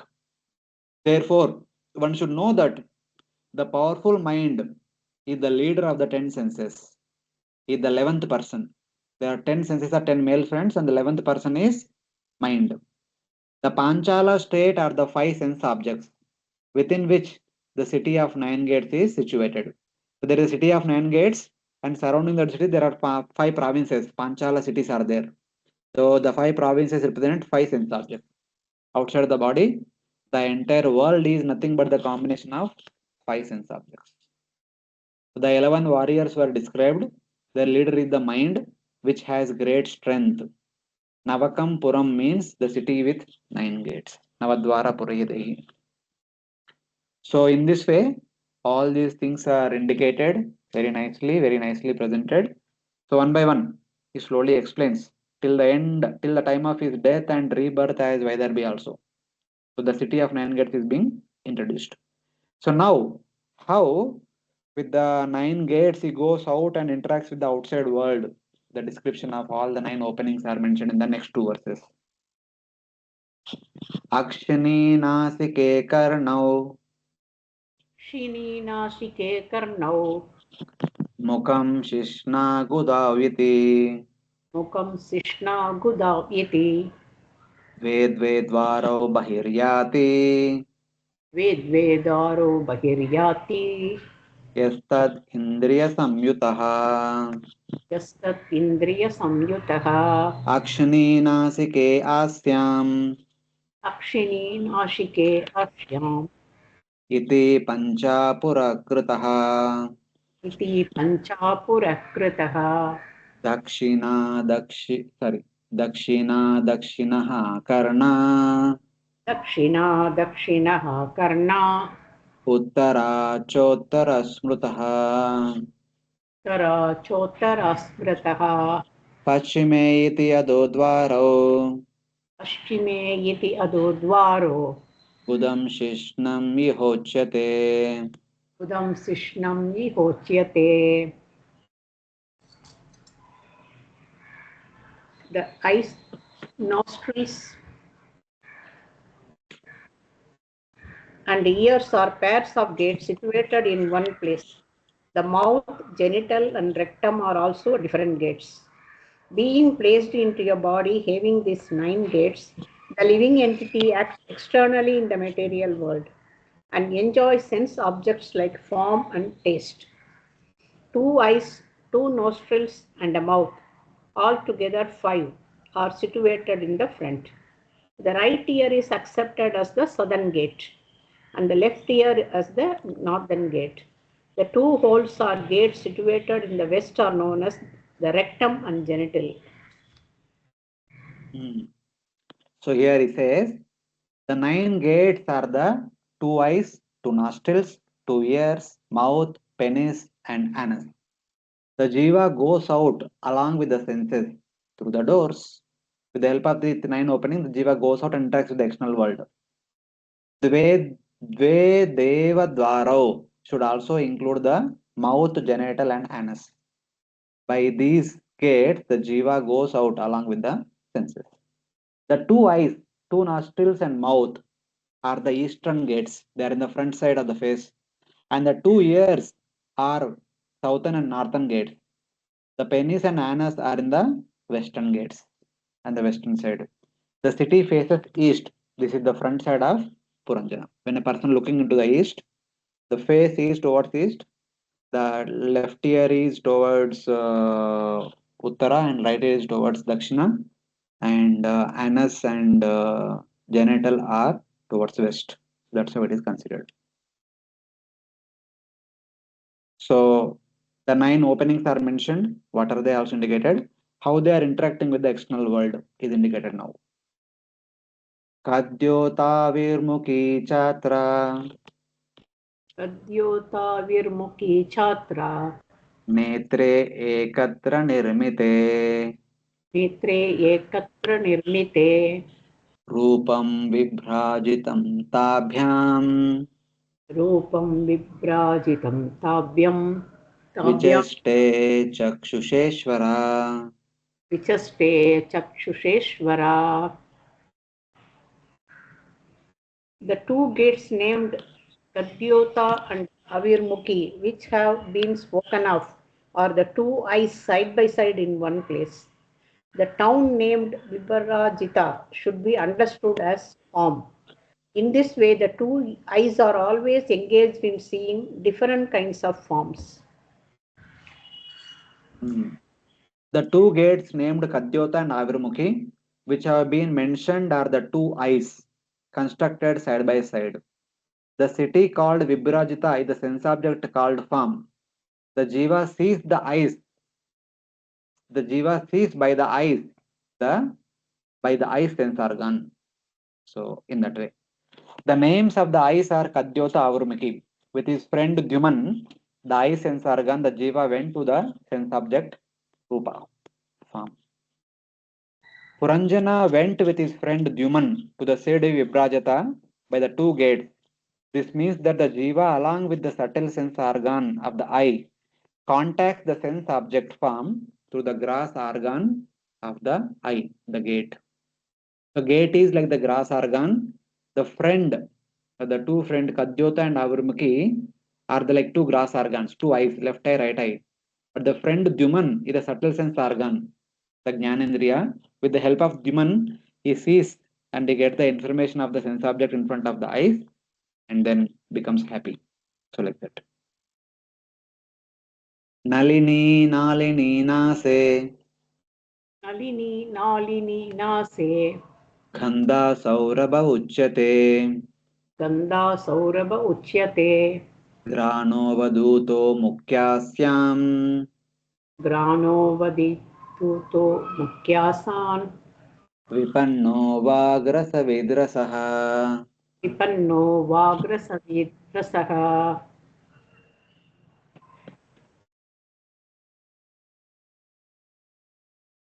The two doors named Nalini and Nalini should be known as the two nostrils, and the city named Saurabha represents aroma.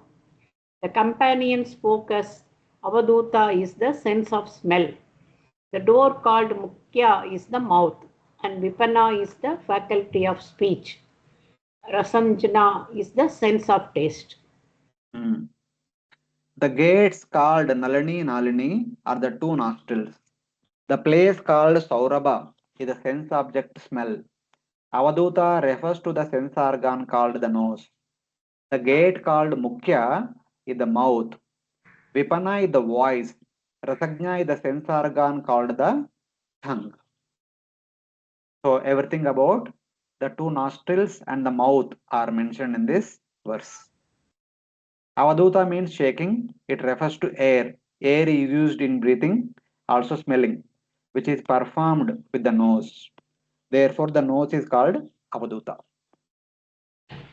So, the name Mukhya refers to the mouth, which functions for tasting and speaking. Vipana means the voice, and Rasagna or Rasavit means the tongue. So with the nostril, which has two parts, right nostril and left nostril, nalini nalini. So the person called Saurabha, the sense object, one smells Saurabha.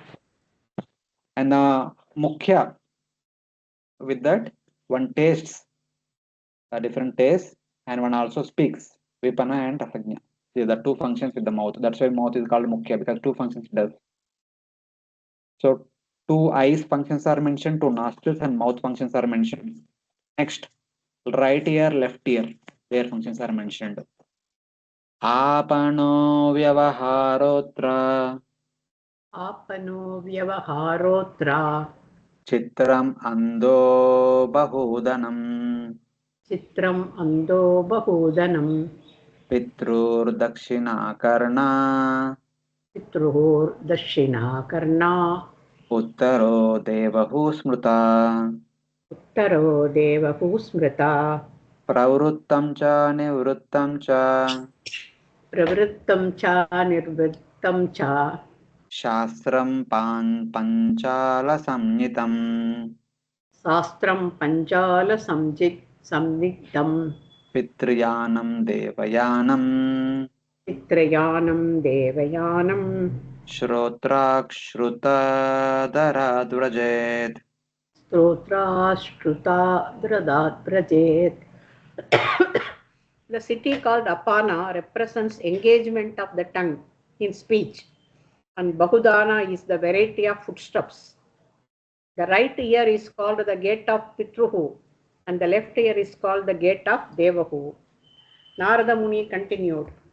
The city is spoken of Dakshina Panchala, represents the scriptures meant for directing pravritti and the process of sense enjoyment in fruitive activities. The other city named Uttara Panchala represents the scriptures meant for decreasing fruitive activities and increasing knowledge. The living entity receives different kinds of knowledge by means of 2 years, and some living entities are promoted to Pitraloka and some to Devaloka. All this is made possible by the 2 years.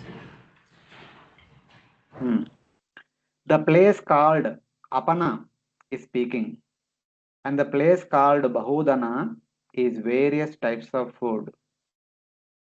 Pitruhu is the right ear, and Devahu is the left ear. So Chitra Manda refers to the four types of food: Paksham, Bhojyam, Lehyam, and Chusyam.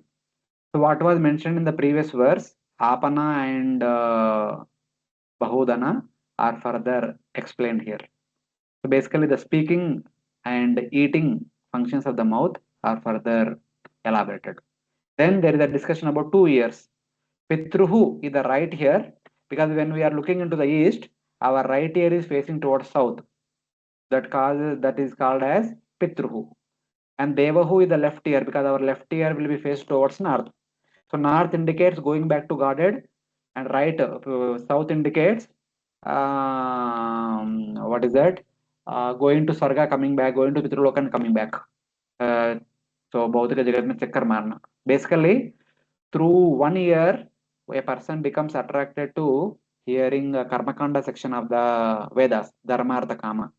Through the other year, one becomes attracted to hearing those sections of Moksha section of the Vedas, and they want to go to spiritual world. That is called Devayana. In the Bhagavad Gita 8th chapter, we see na Pitruyana, Devayana. Devayana is like attain liberation, not coming back. Devayana is going to Sargaloka or Pitruloka, again coming back. So these are represented by 2 years.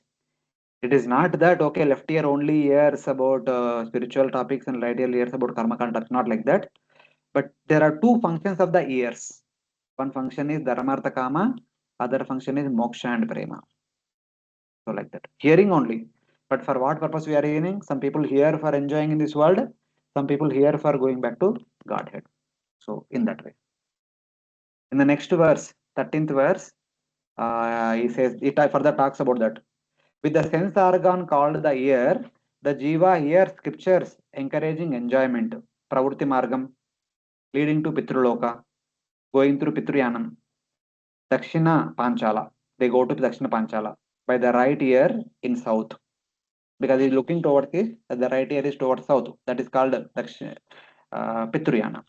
And he hears scriptures for liberation, the Moksha Shastras.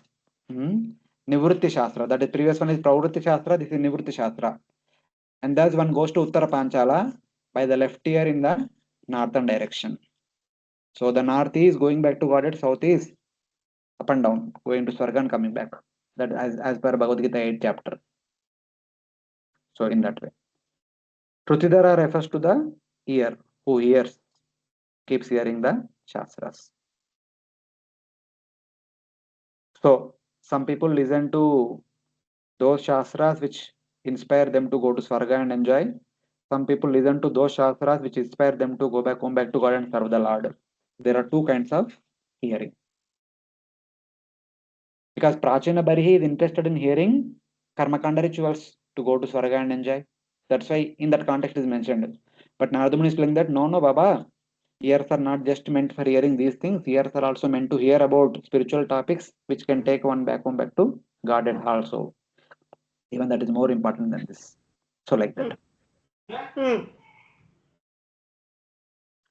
Asuri Medram Arvagdvar Asuri Metram Arvagvar Vyavayo Graminam Rati Yavayo Graminam Ratihi Upasto Drumada Prokto Patto Durmada Prokto Nirutir Guda Uchyate Nirati Gudachate. The city called Vaishasam Narakam Payur Vaishasham Narakam Payur Lubdakondau Tume Shrunu Lubdakondau Tume Shrunu Astapadau Pumamstabhyam Astapado Pumastapyam Yukto Yati Karotischa. Yukto Yati Karoticha.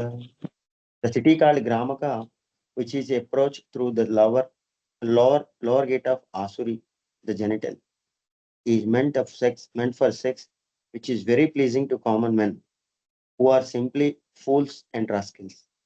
The faculty of procreation is called Durmada, and the rectum is called Niritti. When it is said that Puranjana goes to Vaishasha, it is meant that he goes to hell. He is accompanied by Lubdaka, which is the working sense in the rectum. Formerly, I have also spoken of two blind associates. These associates should be understood to be the hands and legs. Being helped by the hands and legs, the living entity performs all kinds of work and moves hither and thither.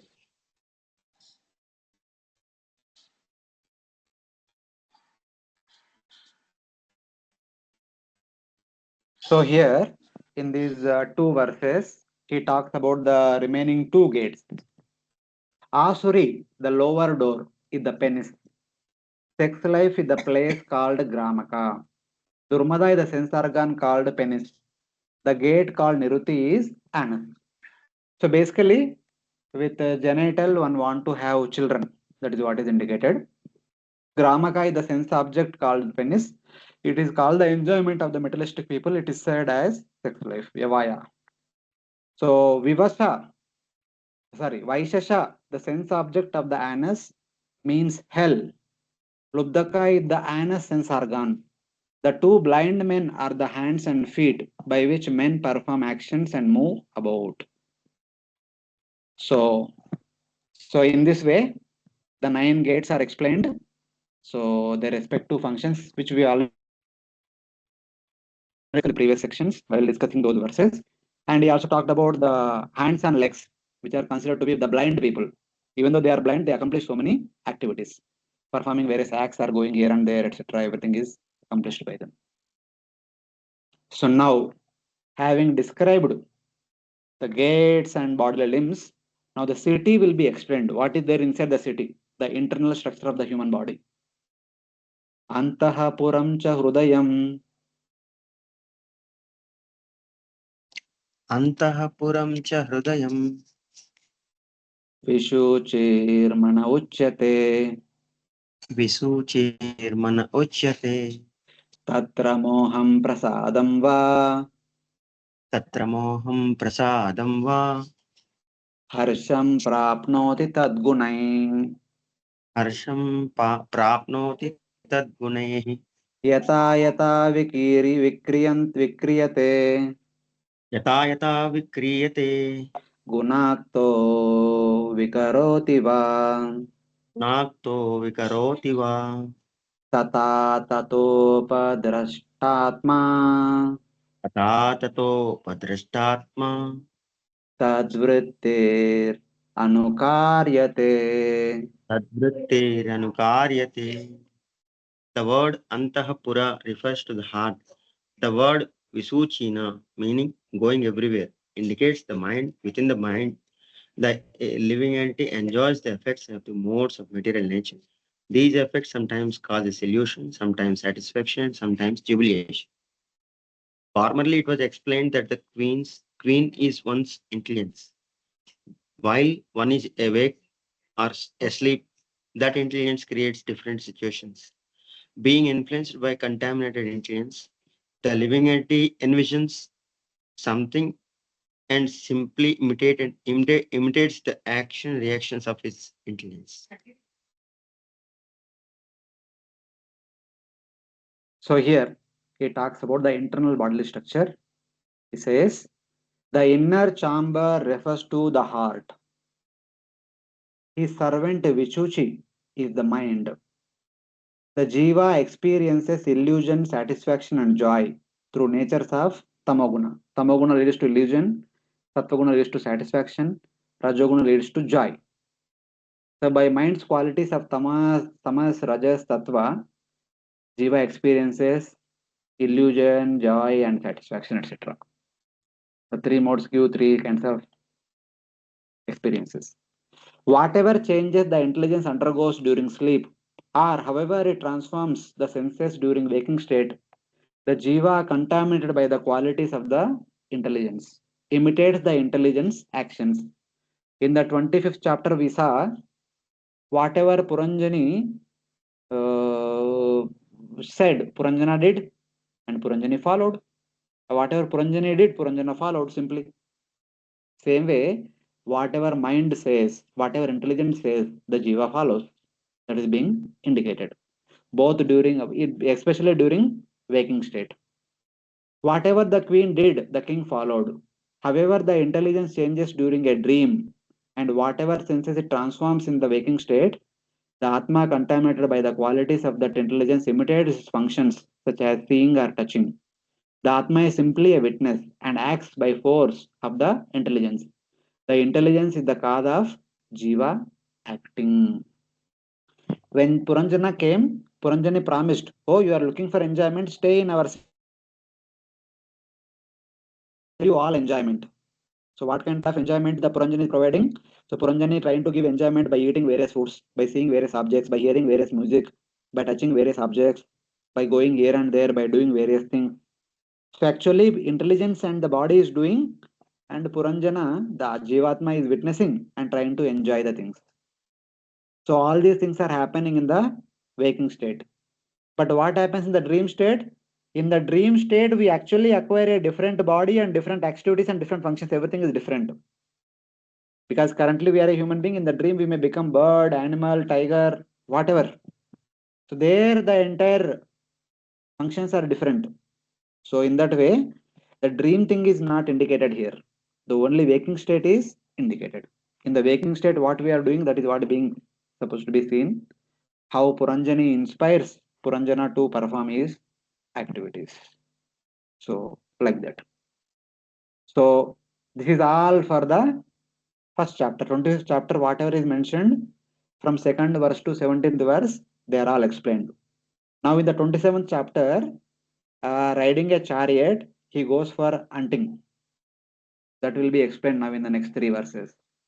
What is that chariot means? Even though we have seen the meaning of the chariot at that time only, now again it is repeated. Deho ratastu indriyashva देहो रतस्व इन्द्रियाश्वा संवत्सररयोगतिः संवत्सरयोगतिः द्विकर्मचक्रस्त्रिगुणा द्विकर्मचक्रस्त्रिगुणा ध्वजा पञ्चासु बन्धुरः ध्वजा पञ्चाशु बन्धुदुहा मनोरश्मिर्बुद्धिसुतो बुद्धिसूतो मनोरश्मिर्बुद्धिसुतो हृन्नीढो द्वन्द्वकुबरा गृह्णीदो द्वन्द्वकूबरः पञ्चेन्द्रियार्ता प्रक्षेप पञ्चेन्द्रियार्ता प्रक्षेपा सप्तधातुवरूतकः सप्तधातुवरूतकः आकूतिर्विक्रमो बाह्यो आकुतिर्विक्रमो वायो मृगतृष्णां प्रधावति मृगतृष्णां प्रदावति एकादशेन्द्रियाचमो एकादशेन्द्रिया चमो पञ्चसूना विनोदकृत् पञ्चसूना विनोदकृत् I will read, Mataji. I will read. The chariot is the body. The horses are the jnanendriyas. Its speed is the force of time. The two wheels are sin and piety. The three flags are the three gunas. The five connecting rods are the five life airs. The bridle is the mind, Manorashmi. The driver is the intelligence and chitta, Buddhi Suto. Suta is Buddhi. The seat is the heart. The two poles attached to the yoke are happiness and distress. The five weapons are the five senses, five sense objects. The seven coverings are the seven dhatus of the human body. The five exploits are the actions of the five karmendriyas. The 11 commanders are the 11 senses. Going for hunting on the chariot means seeking material pleasure through the five senses. So, this is the description of the chariot. We have seen in the past, same thing is repeated here.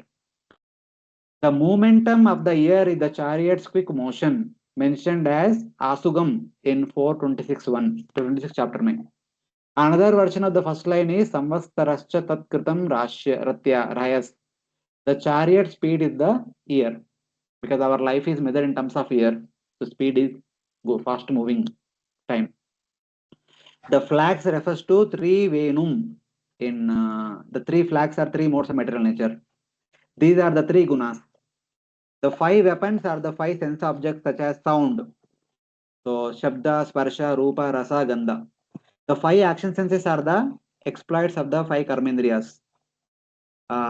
P means enjoying objects sinfully through the five senses. So what it means? Okay, this is Panchashuna Vinodakrut. Panchashuna Vinodakrut means enjoying objects sinfully through the five senses. This is an the explanation of going out for hunting. So these three verses talks about how he was going out for a hunting purpose. So in that way. And the same further is explained. Samvastaras Chandavega संवत्सरश्चण्डवेगा Kalo Yenopalakshitaha कालो येनोपलक्षितः Tasya Haniha Gandharva तस्या हानिः गन्धर्वा Gandharvyo Ratraya Smruta गन्धर्व्यो रात्रया स्मृता Haranti Ayus Parikrantya हरन्ति आयो परिक्रान्त्या Shashti Uttarashatatrayam. षष्टि उत्तरशतस्त्रयम्.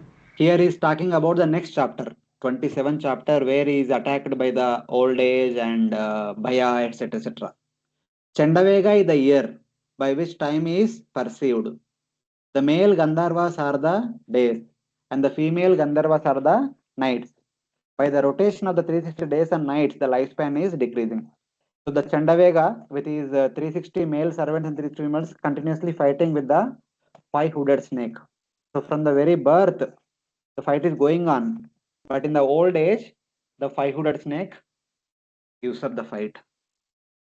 So in that way, this is the regular fight which is happening with the time, day to day and day out. Kalakanya Jara Sakshal Kalakanya Jara Sakshal Lokastam Nabinandati Lokastam Na Vinandati Swasaram Jagruhe Mrityu Swasaram Jagrahe Murtyo Kshayaya Yavaneshwaraha. Shayaya Yamaneshwaraha. So now the verse introduces Kalakanya and Yavaneshwara. The daughter of time is old age. People do not want to meet her. The king of Yavanas is death. Bhaya. Bhaya is actually Mrityu. He accepted her as a sister for destroying the whole world. Death accepts old age as his sister for destroying the people, or he accepted her as his sister for his own destruction. Because she came in the family of Adharma, he became her husband, though she was his sister.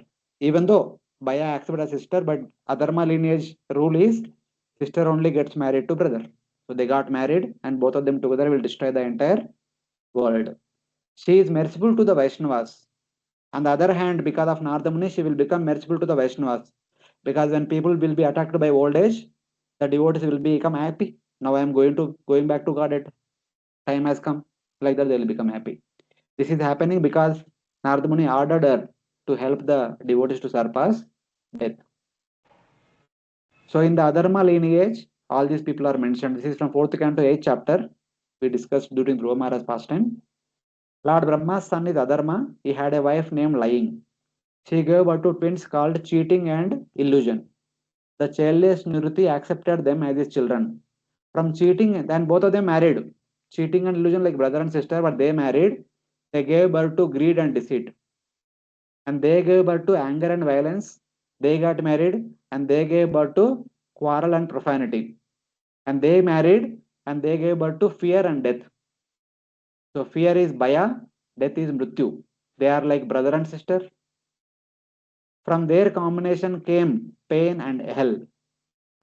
So in that way. So death is there and fear is when there is old age, and fear is imminent, and eventually death is also imminent. So they are all there, they are together. So both people are here only. So one who hears three times this purifying description of destruction cleanses his mind of all sins. The reason is by hearing this, one becomes careful not to get into this adharma thing and protecting oneself. So that was the whole thing. This was from 4th canto, 8th chapter, before beginning the pastime of Dhruva. So last verses for today. We'll just see the three verses and we'll close for today because this section nothing much is there. The elements ending with hell, the family members of the Adharma have been described as the elements to be avoided. The above description is called destruction because it is the cause of destruction. The description is purifying because by hearing it one can avoid these things. So if we take shelter of any of these things like adharma, lying, and then cheating, illusion, and greed, deceit, anger, violence, quarrel, profanity, fear, death, ultimately we land in hell, going through unlimited pain. So we should be careful, stay away from all these things. So in that way. So the last three verses for today, just 2-3 minutes more. आदयो व्यादयस्तस्य Adayo Vyada Adhayo. Let's yes continue with Prabhuji, this. go ahead. No, continue, you read Prabhuji. Mataji read both. Adhayo आदयो Vadyasya. व्यादयस्तस्य सैनिका Adhayo Vadyasya. सैनिका यवनाश्चरा Dainika Yavanascharaha. भूतोपसर भूतोपसर्गासुरया Bhutopasargasuraya. प्रज्वारो द्विविदोज्जरा प्रजरो द्विविधो जरा एवं बहुविधैर्दुःखैर् एवं बहुबुद्धेर्दुःखेर् दैवभूतात्मसम्भवै दैवभूतात्मसम्भवै क्लिश्यमाना शतं वर्षम् ईशमानय शतं वर्षं देहे देहीतमो व्रतः देहे देहि तमोवृतः प्राणेन्द्रियमनोधर्मान् प्राणेन्द्रियमनोधर्मान् आत्मनि अध्यस्य निर्गुणः आत्मनि आधस्य निर्गुणः शेते कामालवान् ध्यायान् एते कामलबन्धायन् ममाहम् इति कर्मकृत् ममाहम् इति कर्म कृत् The soldiers of Translation. the king of Yavanas, the soldiers of the king of the Yavanas are mental and physical diseases. He experiences difficulties in the body due to the elements. Prajvara is fever of two types. Thus, the jiva, covered by ignorance, dwells in the body for 100 years, suffering from various pains due to body, mind, and higher causes. Imposing the qualities of the life air, senses, and mind on his soul. Though he is actually without material qualities, he performs actions meditating on me and mine and lies down on particles of enjoyment. So, how Kalakanya, Yavaneshwara, Prajvara, and all the soldiers representing diseases, mental and physical diseases, attack this person and bring him to death, that is being indicated. Chara here means those who move together with him quickly develop symptoms related to the elements.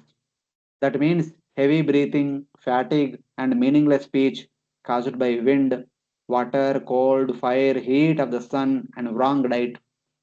Two types of fever are cold and hot. So basically, when one person becomes old, attacked by physical mental diseases, which are entering through the body through the nine holes. So through food and wind, etc., and causes all these problems. So some of the problems are cold fever, hot fever. Bhutopasargastu harayaha. He is attacked by the enemies and has pain caused by kings, thieves, and insects. Narada then speaks to produce a sense of vairagya. So then he speaks about Abhi itna ho raha hai, fir bhi what you want to enjoy? The jiva suffers from adidaivika, adibhautika, and adhyatmika causes. The qualities of the life are the qualities of the life here are anger, thirst, etc. The qualities of the senses are blindness, etc. The qualities of the mind are lust. Though Puranjana is without these qualities, they are imposed on him. So now, throughout our life, when we are attacked by Adhyatma, Adi Bhautika, and Adi Daivika kleshas, the symptoms come in the form of, especially throughout the life, hunger, thirst, especially in the old age, there is hunger, there is thirst, but whatever one eats, one may not be able to digest. There is hunger, but they cannot digest. One want to hear, but one cannot hear. One want to see, but one cannot see. Etc. etc. And within the mind, there is kama, krodha, lobha, madamoha, masara, etc. are there. So, though Puranjana is without these qualities, they are imposed on him. Because Puranjana is pure jivatma, but all these things are imposed on him because he was in the human body, was bound in the human body. So, in that way. So, this is how we have to understand the meaning of the story that has been narrated till now, how we entered into the human body, how we lived there in the company of intelligence and other senses, etc., how he led his life, and how he was forced to leave that body being attacked by Kalakanya, Jara, and Chandavega, and then Yavaneshwara, Prajvara, and Yavana soldiers, etc. So, in a nutshell, the summary has been given. And what happened afterwards? There is some connection that afterwards he will take birth as Vaidarvi. That is called Punarjanma, reincarnation. And that concept is also will be explained in the subsequent section of the verses. And that we will discuss later on in our next class. So mostly the third week from now. So next week we will have no class. The week after that we will have exam. The week after that mostly I will update. We will have class in the temple. Who those who can come, they can come to temple. So yes, Hare Krishna. Grantharaj Srimad Bhagavatam ki jai. Srila Prabhupada ki jai. Ananta Koti Vaishnava Bhaktivinoda ki jai. I hope Thank there you. are no questions. No, Hare Krishna. Hare Krishna Mataji. Thank you, Prabhuji. Hare Hare Krishna. Krishna, Prabhuji. Thank you very Prabhuji. much. Hare Krishna. Ha Hare Krishna. Thank you very much. Hare Krishna, Prabhu. Dandavat pranam, Prabhu. Thank you, Thank you. Prabhuji. Ah Hare Hare Krishna. Krishna. Dandat Dandat Pranam, Pranam. Prabhuji. Hare Krishna. Dandat Thank you for Pranam. joining. Dandat Pranam.